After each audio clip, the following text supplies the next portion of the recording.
Welcome back, ladies and gentlemen, to another episode of Penguin by Story Archives. I'm your host, Mario Busto, alongside the other host, Zachary Newton. Welcome back. We're back with episode 4. What's the title of this one, Zach? Centani. I believe that's how you I always like it. hearing you pronounce words in different languages. It's always like a fun thing. Well, unless it's like German or something, then you have the pronunciation down there. Yeah, typically my German pronunciation I think is pretty good, but yeah, I don't know. But yeah, I think it's a Centani. It means like basically like hope you live 100 years or something along those lines. So it was a lie. Okay, so she didn't mean that one truthfully. Anyways, I wasn't expecting the flashback episode here. I was a little disappointed that we did get it, but it's perfectly understandable from a pacing standpoint to sort of give us a background on Sofia and a few very important tidbits, which I think I read between the lines pretty well. Because in the last episode that we talked, I said she's giving the impression that she didn't kill these women. That's the impression I was starting to get. And unless we're being gaslit and she's quite literally insane and creating memories that weren't there, it seems pretty certain that Carmine Falcone was the one who killed not only her mother, but the 7 other women that she was framed for murdering. Yeah, I thought you were going to leave out the most important part there, which is also framing his daughter. Man, this episode made me feel bad for Sofia, honestly. Like, we start to root for her. Oh man, yeah. Like this is the first episode where I'm like, oh man, the Penguin's kind of a dick. I feel like we can talk a lot about that, of just the descent of Oz and the piece of crap that he is. It feels like the only way Oz eventually comes to power is just not through any brilliance of his own, but just because he's just gonna pick up the pieces of this empire that is just completely dead. You know, that Sofia's probably going to just take out completely. Yeah. Sofia really stole the show in this episode. I will say that. Oh yeah, she did. Very, very good. This was a very pleasant backstory to see. Sniffing. Like I wasn't really upset by this one. And to me, like I mentioned this just before we started, recording this, like I didn't even think once about Victor in this entire episode.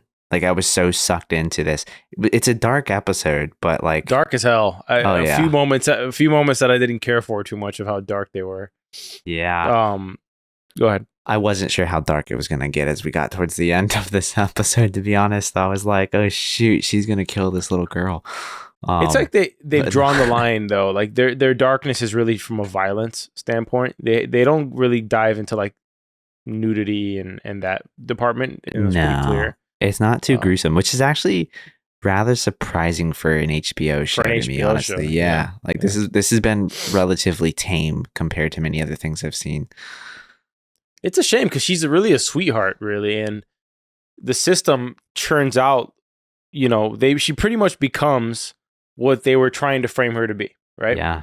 In her mind, because now she's just like she kind of has adopted Oz's worldview, where the world is the one that's sick, not me. And that's what Oz essentially says to Victor in the bathroom in the previous episode, right? Mm-hmm. So through heartache, through suffering, she's kind of come to the same conclusion, which hers is a pretty tough, like, I'm assuming in this season now we're also going to get a flashback of Oz's life. If I had to guess, if we got one for Sofia, we'll get one for Oz as well.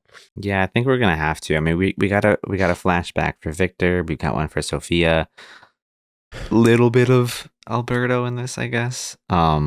Made me kind of like Alberto more than I did at the beginning of the show too, by the way. But yeah, and understandable why they don't like Oz, right? Like, oh yeah, I know he's our main character, but there's a reason why everybody doesn't care what he says, because he's a weasel. And at the start of this episode, you see him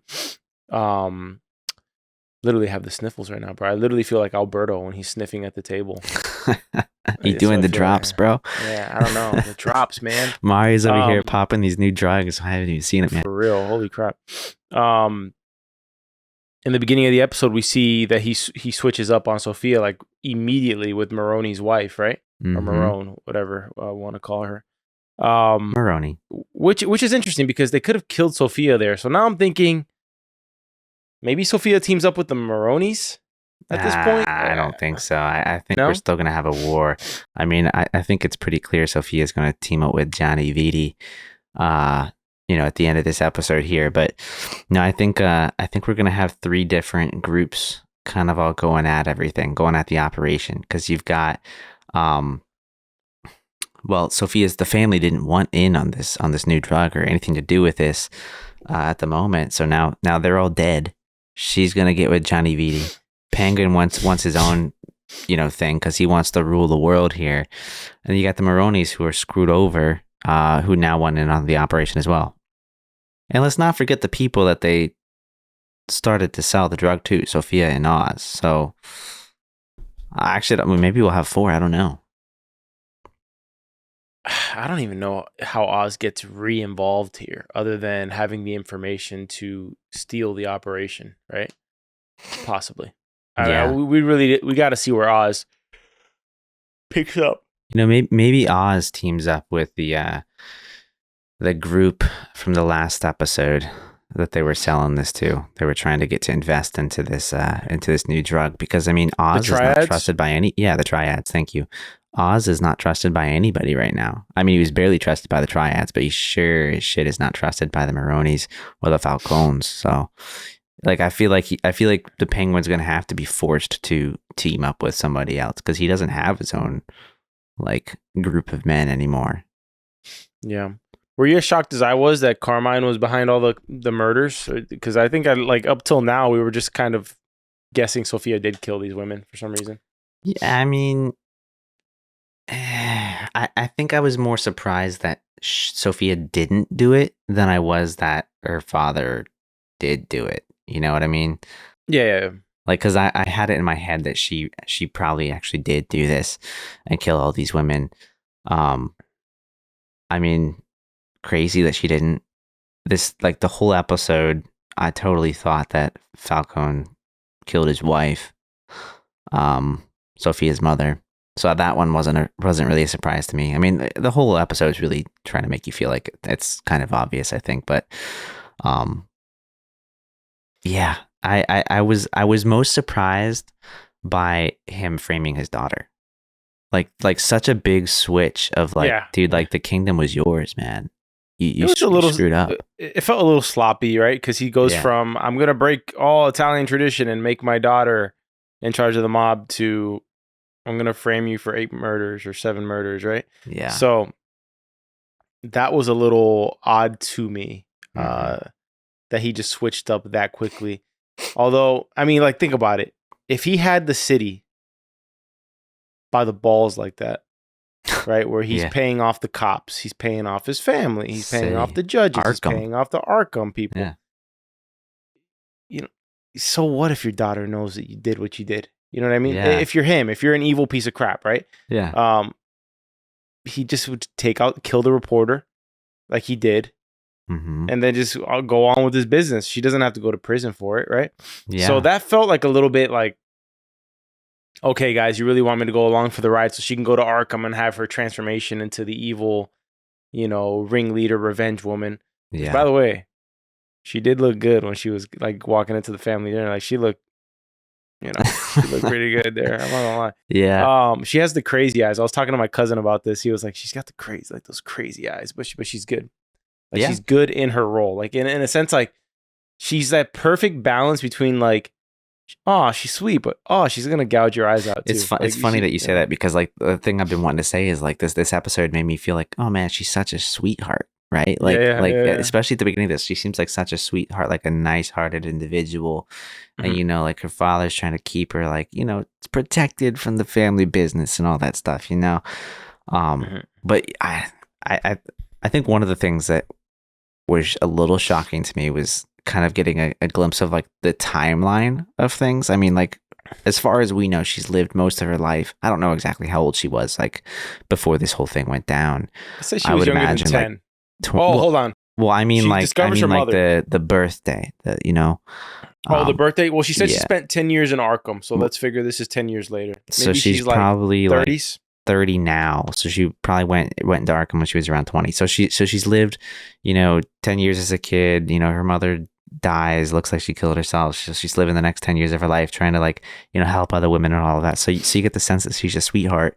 And then she literally goes to Arkham for 10 years, which is crazy. Like that. It was longer than I thought it was at first. She's only been out for 2 weeks. Bruh, even the idea that she would discover her mother hanging is so convenient. Like, it's such a convenient thing. Like, you're telling me Carmine strangled his wife, hung her up, and didn't, like, get his kids out the house? You know what I mean? Like, he much doesn't give a crap about his kids. No, he doesn't give a crap about anybody. Yeah. So I was kind of like... I was slightly annoyed by how one-dimensional his character was, Yeah. That bothered me a little bit. Yeah. Because that was super dark to see the little girl seeing her mother and going, "Mommy," like immediately I'm thinking like, of like a family member, like, you know what I mean? Like I'm like imagining like this situation in my head, and I'm like, oh my God, that is so dark. Yeah. Like, I don't like even seeing it on screen, to be honest with you. Yeah, and I feel like he wanted her to walk in because like when she did find her mother and her father walks back in the room from like the bathroom or whatever and the hell he was got doing, scratches all up on his hands. Well, he does, but he walks back in like it was just so staged. Oh no, don't look. No, darling, no, not like this. Dumbass with his old dumbass tinted glasses. I know. I'm gonna start wearing sunglasses inside at nighttime like that. It'll be like midnight. Be like, why the hell are you wearing sunglasses? I don't know, man. It's super annoying. Like little things like that are really annoying. You ever see people who wear sunglasses in those? I feel like it's just such a like a celebrity or a wannabe celebrity move to wear sunglasses indoors. Yeah. Right. Yeah. It's when you feel indoors, so important. You can't look at me. I'm not gonna look at you. There's like a few things for me that are just like I don't mean to feel a certain way about it. I just feel like it's like nails on a chalkboard. It's sunglasses like in an indoor place that has plenty of like that is dark. You know, hat on like at church, like a hat at church. Unless you're like a lady like from the South, like celebrating or on like the nice AV hat. team and you've been there since 5 a.m. I'm just saying. No hats, no hats. I wouldn't. No way, no hats. I don't know. This is a personal thing. I'm not saying that you shouldn't wear one or that you can't. I'm just saying personally. You ever seen Tony Soprano like when he walks up to the guy with the hat at the restaurant? I even think hats at like at a nice restaurant. A nice restaurant, really cheesy. Like it's really tacky. The thing that bothers me is if I ever go to a nice restaurant and there's just people dressed up and it's a little sloppy. Like you're wearing flip flops, bro. Yeah, no flip flops. Yeah, flip flops out on like on a nice, like the girls dressed up real nice and the guys like in flip flops and shorts. Like, nah, bro. Yeah, nah, like just something. Anyways, back to the show. Someone's gonna either get triggered or be like, hell yeah, someone preaching 2024. Yeah, that shit shouldn't happen like that, man. It's gonna be a nice mix, is what's really gonna happen here. Mix. I don't care. So we were right.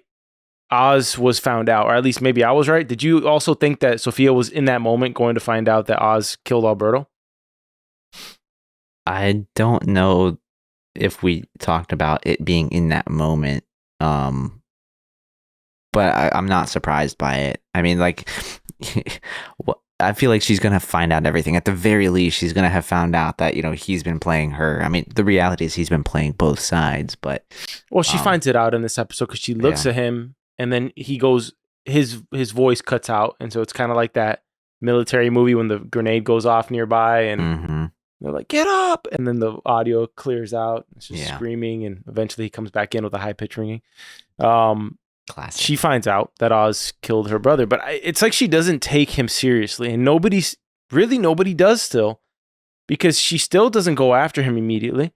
She goes to take care of her business with her family, which, if I'm not mistaken, she kills them by like carbon monoxide poisoning. It looked like it. I mean, it could have been something else that she stuck there in the vent, but how did she conveniently bypass Johnny Vidi's room? I was wondering that too. Maybe his window was open or something.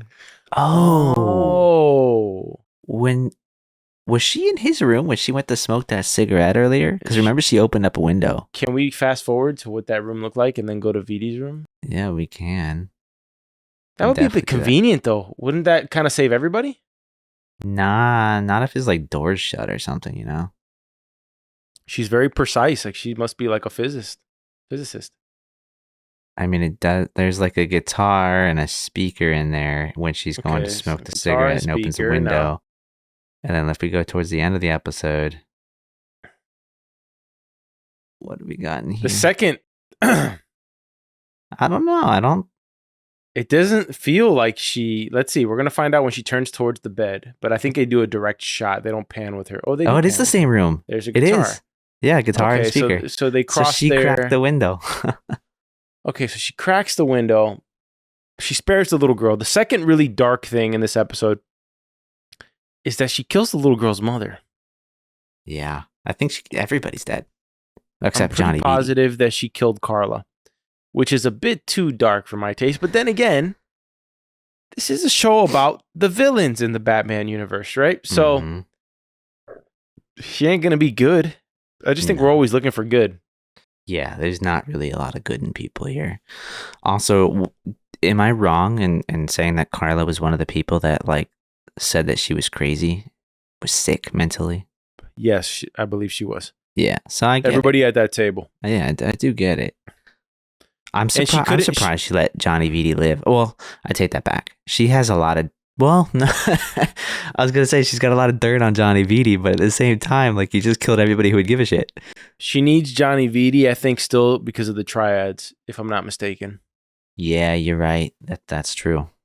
Because they cared what he had to say. I don't know what else she would need him for, but we're sure gonna find out. And she has no more leverage over him because she killed everybody in that room. Exactly. So, yeah, she killed everybody that would care about the dirt that she had on him. Yeah. I will say, she has been locked up for 10 years, been out for 2 weeks. She hasn't really ever, as far as we know, like dealt with the family business, if that makes sense. So maybe she needs somebody that's like the operations guy. So he's going to be the operations guy, and she'll be the, the brains of the organization now. Well, he very much runs the show of the Falcone family, right? So yeah, at least that's what we're led to believe. What was the deal with? All right, we can talk about her Arkham journey. I mean, it's pretty horrifying. She gets put there because her father frames her in a span of a day. Mm-hmm. She essentially gets tortured there to try to bring out any sort of evidence about her violent nature, right? Yeah. The comic book nerds out there are probably happy with this episode because they introduced some characters from the comics like Magpie. Yep. I didn't do too much digging on the rest of it, but she's essentially released with no trial, which is a tragedy because she's withstood this 6 months of torture and she's kind of still kept her brain, right, in her mind. Mm-hmm. But then when she finds out that bit of information, it's like the straw that broke the camel's back, right? Yeah. And so she stays there for another 10 years after she bashes in Magpie's head at the cafeteria. So she essentially, like, after keeping herself for that long, when she finds that out that she doesn't have an opportunity to clear her name, she sort of loses it. That was like the moment that she actually mentally snaps. And I wonder, what's the deal with Dr. Julian? Is he just in love with her and he feels bad because he knew that she wasn't guilty, that she wasn't insane? Is that all there was there? That's interesting. At first, I thought maybe he was undercover, the guy in charge of Arkham. Because we haven't actually seen that guy. What was his name? Termis? Vernis? Vertis? Something like Vertis. that. Yeah. It started with a V. So since we haven't seen that guy, I thought, could it be Julian? Could this be like some sort of Shutter Island type thing here? Which you see something like Arkham and you just immediately think Shutter Island, right? Even the colors very similar. Crazy, yeah. Very crazy. There's like kind of, tie-ins with the Batman movie. Yeah. Where he's talking to the Riddler or he's talking to Joker, right? Yeah. The well, it's not really an interrogation room. The meet and greet room, whatever you want to call this, looks the same. I'm pretty sure there was also, like, when she first was walking into Arkham, like, I think there was like a silhouette of the Joker somewhere. Did you see that? Okay. I think so. Please find it. Like, it was like right after. Here. You thought it was that person? Maybe not. Never mind. It's not. That's the person that kills themselves with the fork. You're right. Yeah. I thought it was like the Joker, the way he was just kind of standing there with like the silhouette when I watched it the first time. But No. But I mean, on top of being tortured with electroshock therapy, I mean, she gets baited in here. She gets literally the crap beat out of her. Everything to piss her off. Anything to try and make her snap, to make, any potential trial that might have happened just be thrown out, because it's like, well, obviously she's violent. Everybody's going to think that she did it. I mean, again, all the way to the point where there's like this like duel, like this arena duel in the cafeteria between Sofia and this crazy chick with a fork who ends up stabbing herself in the throat. So that was something else. Yeah, as I understand it, everything was designed to make her lose her mind in this 6 months so that she would look like she did it on the trial. But I was confused, and maybe you can explain it to me. The thing that cleared her, that didn't allow the trial to take place, is that the reason she had to stay 10 extra years in Arkham? Or is it because she bashed Magpie's head in and I think probably killed her? I think because she got that news before she bashed Magpie's head in, that she wasn't going to, it wasn't going to go to trial, which means she was going to stay in here, because she was only supposed to be here for 6 months to be rehabilitated until they had the trial. Her father, I don't know, did something with the judge. I didn't quite understand the legalities of what actually happened, but I mean, essentially meant she was, I guess, guilty of all of the crime, convicted, and would not stand trial because she was mentally unfit. Yeah. Okay, so that kind of clears up. That's the reason she has to stay the extra 10 years there. So I guess she figured, if I'm going to be here 10 years, let me at least kill this annoying magpie here. Well, she thought she was, leaking information on her too. she's pretty well adjusted for somebody who's been in Arkham for 10 years, I gotta say. Yeah, I mean, I think the one thing I kind of missed in this episode, I was hoping to get some of, was at least her taking some drugs. I was wondering that too. Yeah. The only thing they allude to is that when Magpie tells her, "Oh, they're gonna give you candy now," Yeah. Which is the only bit that we get. Which, do we really need a whole thing about them taking drugs there? I don't know. A whole thing? No, I was just hoping to get like a little snippet. Like, I mean, we've been hearing so much about what these magical drugs do to you, and you see it right there. Well, yeah, but it's not like first person or anything like that, right? Like, I feel like we got to live that through Sophia's experience, because she's the one that wants to now peddle these drugs. Yeah, because I was not really sure who they were going to introduce when she just got brought into the Saw. I thought it might have been, what's her name, Harley Quinn. I've been waiting to see if Harley Quinn would make like an appearance in this. I really do wonder if they're going to go there, man. If they're going to like start introducing like super well-known, beloved characters, if they're going to do that or not. I don't know how beloved they're going to be, because as it is, Oz is turning into quite the piece of crap in this series so far. He's a villain. Yeah, he is a villain. And this universe does get it right in the sense of like really making these people out to be like, why Batman has to do what he's doing, Yeah. I would love a little bit more of a mention of Batman. We haven't had a single mention of Batman yet in the series, right? Other than the first episode. Yeah. And at that point, it was really only a mention. Like, I would also expect to maybe hear a bunch of the people in, Arkham complaining about Batman at the very least or something, The Batman got me in here. Yeah, exactly. Well, you figure this is also 2 weeks after the whole Riddler situation, so maybe he's in full Bruce Wayne and probably having his body recover from that whole thing. From the explosion and the beat up in the arena. Yeah. Yeah. So if anything, it would be really cool to see a Robert Pattinson Bruce Wayne cameo at least. Yeah, that would be neat. I mean, I feel like we're missing that side of it. Like, at least in real time, like what's going on after the explosions. We got to be like trying to fix bridges and rebuild and all that stuff. Like, that's a great opportunity to see Bruce Wayne for sure. I agree. Okay, so we talked about we've talked about Sofia finding her mother. We found Carmine was behind the deaths of these other women who he was probably having affairs with, and then who knows? Maybe he has maybe he wanted to keep them from giving information out, or who the hell knows why he killed these women.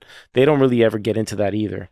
Maybe he's just really violent and just does this crap. But, and we don't know why he killed the mother. That's also not explained. So, and we'll never find out because Carmine's dead. Unless Oz knows. Or maybe Oz was behind it. Maybe Oz is the one who killed all these people. We don't know yet. We really don't know. I don't think Oz is the one that killed all the people. Oz will do anything for more power, man. I think Oz will freaking do whatever. And I think that's kind of the point in this episode. He drove her around. They've been calling him Penguin. He's been taking his licks. He doesn't really like being treated the way he is. He's a guy in a position who wants more. His greed knows no bounds. We don't really know. Yeah. We don't really know how far gone Oz is, right? Yeah, I agree with that. Sofia did seem to stand up for him a lot, though, early on in this. Like, she kind of liked him. Like, a couple times she was like, "You're my driver, Oz. I don't care what you say." I mean, yeah, but I think that was after.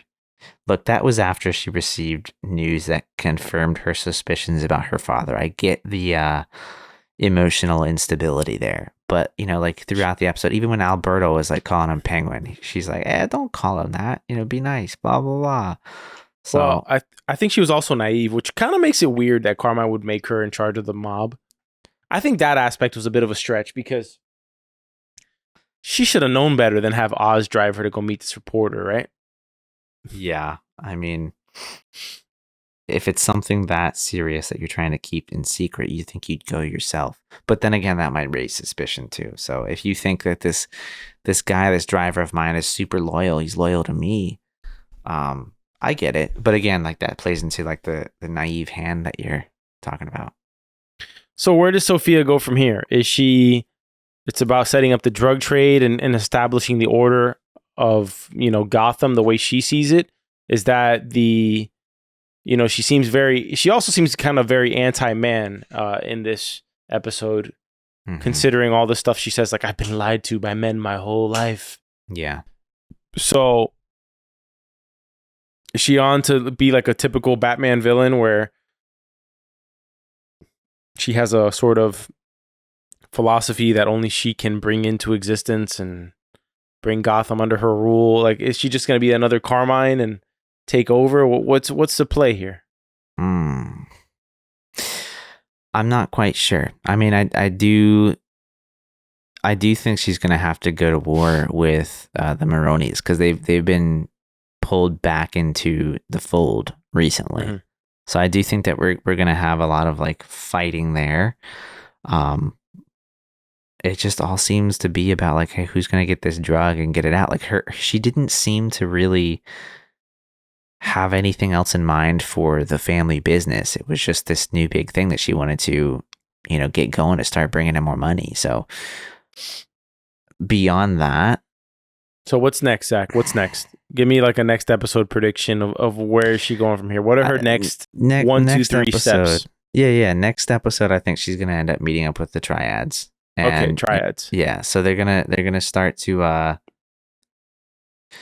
okay, here's my prediction. She's going to meet up with the triads with Johnny Vitti, and they're going to team up, and they're going to try and, start, pushing the drug and taking over control. And I think Oz is going to weasel his way back in with the Maronis. Okay. I think somehow he's going to get his way back in. I don't know if he's going to like take credit for killing every Maroni. I'm sorry, every Falcone or not, but I think that's probably his only move here, because like he has like he is an enemy forever with Sofia right now. Like I don't think that will ever not be the case. Like after she knows he's killed her brother, his involvement with sending him to prison, or her to prison, sorry. So that'll never recover. So I think that's kind of where we end up going. Just her going to the triads and him going to the Maronis, and that's pretty much it. Yeah. It makes sense to me, right? I mean, she needs to get somebody to distribute the drug, and he needs to bring that opportunity to somebody else to clear him, right? So he needs to bring somebody a profitable opportunity to survive, and then he needs to find a way to axe those people out so that he can take it over completely. I'm still wondering what's going to happen there. My best guess is that Sofia goes total war mode, and Oz is just kind of like the dummy who gets to pick up the pieces, right? Like he orchestrates them kind of clashing like this because he really has in some sense. And then he takes it over because there's just nobody left to take control. Yeah. Right. So then it becomes the Penguin's empire. Yeah. The one thing I kind of miss about the old Danny DeVito Penguin was like this sense of this, like he's just underground, man. Like this guy always feels like he's in hiding, and this Penguin kind of feels like, honestly, he kind of feels to me a lot like he's just out in the spotlight. Yeah, it feels like whenever he walks into a room, it's like the first thing you notice in the room is him. Yeah, because he's huge. He's huge and hideous. He's tall. I mean, the Danny DeVito Penguin is like small, right? But he's really this one is more kind of like, Dr. Jekyll and Mr. Hyde's like creation in some sense. Yeah, man. He sticks out like a sore thumb. He really does, because everything he wears also doesn't like suit him. So it's either like a freaking all white suit or like everything is so obvious. His damn car is purple. Like he's trying to compensate in so many other areas, and it just makes him stick out even further. Yeah. As if the waddle wasn't enough, right? Yeah, for real. What do you think is going to happen with Victor in the next episode? Do you think he's going to make it through the next episode? Yeah, my best prediction is I guess Victor I think gets killed by the Penguin at the end of the season. Could there be a small potential play that Victor becomes like Robin in some way? No. Or no. No way. There's no way that he would end up becoming Robin. I can't see that. I don't know what his character would be outside of just the Penguin's driver, though. Like it's hard for me to see him as anybody else that's evil. Yeah. It does seem like they're sticking to canon character names. So that wouldn't. What's Robin's? Is it Robin? Is that his name? What is it? What is Robin's like actual full name? Can I'm gonna have to look that up. Yeah. Yeah. What is Robin's name? Most famous Robin of all time. Jason Todd, is that? Jason Todd. Yeah, that sounds right. Huh. Okay. Anyways, I wasn't expecting two first. Or Dick Grayson. I think that might be it. I think there's multiple names over the years. I think. Probably. I could be wrong. This isn't this isn't to trigger people so badly. Yeah, I know. Like I don't know if it's changed between comics and all that. All I can think of when I hear Robin is just Chris O'Donnell. That's it. The actor. Okay, got it. Yeah. Got it. All right. Let's wrap up this episode and get into some categories, I guess. Let's do it. All right. I got a couple categories. Okay. I think they're fairly straightforward. I mean, the first one, favorite character of the episode. Oh, I'm just kidding.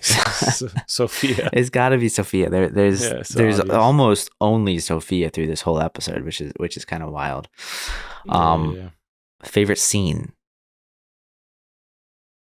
Her speech at the dinner table. Yeah, probably my favorite. I wrote the toast, so yeah, it's the same thing. Outside of that, was there any like just what's the word I'm looking for? Like secondary actors that kind of just caught your attention at all in this, or no? I mean, the Magpie was great. I thought she did her thing. She was so annoying. She's super annoying. That's why. But she played her role well. Yeah.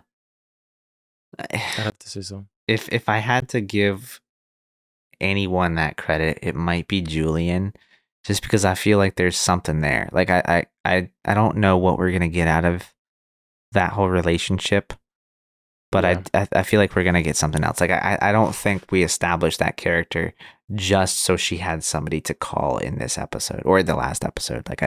Well, he's obviously in love with her. I think one of the fun things about listening to our podcast is we know a good bit about the Batman universe, but yeah, I'm sure he's a real character in the series, like in the comics or something like that. And the other people know exactly what his destiny is, right? Or what it should be.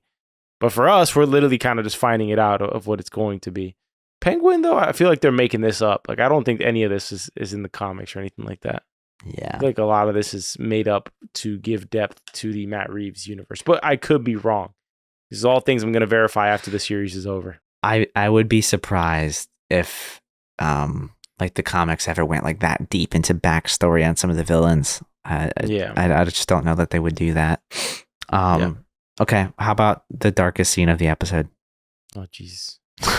It's the whole episode's dark. I gotta pick one. One thing to be the worst here. I think it's darker that she saw her mother hanging, to be honest. But I guess the other dark one I already mentioned was the fact that she definitely is creating another version of herself with this little girl because she killed the mother again. Yeah. So, or not again, but she killed her mother for sure with that poisoning. Yeah, she did. I think it's definitely the mother hanging for me. Like that was pretty bad.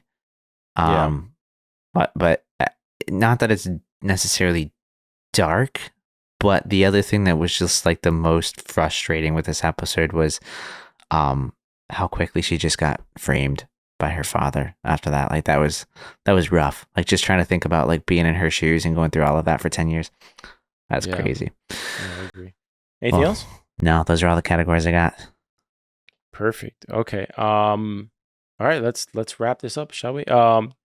Thank you all for tuning in. We hope you're enjoying our coverage of Penguin. If you are, make sure to like this video, leave us a review, whatever you would like to do. A shout out to some of our audience members out there, Crims, Susie, all of you who write out on a regular basis and kind of leave us your comments and how you like the coverage of our show so far. You can do that by leaving comments on Spotify, comments on YouTube. I'm missing some names out there, but we got a few messages from those two specifically this week. So I want to personally shout you out because we love reading that feedback, and it's motivating to see that that you guys are enjoying the episodes and enjoying the shows that we cover. So thanks again for that. We will catch you again next week on Sunday for the Penguin. And then, as you know, we do have Silo coverage coming back. We dropped a season 1 recap episode that was really fun to do. We got some other stuff planned for the channel coming up before the end of the month as well. As always, all of these episodes are brought to you by both of our individual companies. Mine is 1992films.com, where you can see my full service video production company. And Zach's is ZacharyRNewton.com, where you can take a look at, my full service design agency. And, if you want to chat, reach out. Yes, if you all have any inquiries for either of those services, feel free to reach out. We can be happy to meet with y'all and set up a call either one-on-one or whichever you guys want to do. So yeah, thanks as always. We love all you out there who watch and listen however you do. And Zach, you can do the rest of your outro, sir. For sure. Well, thank you for listening to this episode of Story Archives. You can find this podcast anywhere you find podcasts, Apple and Spotify podcasts primarily. You can also visit us on YouTube at SoapBox Podcast Network. And for all other links, social platforms, email addresses, and all of that, you can visit our website at soapbox.house. Awesome. All right, y'all have a great week, and we will see you next time. Peace.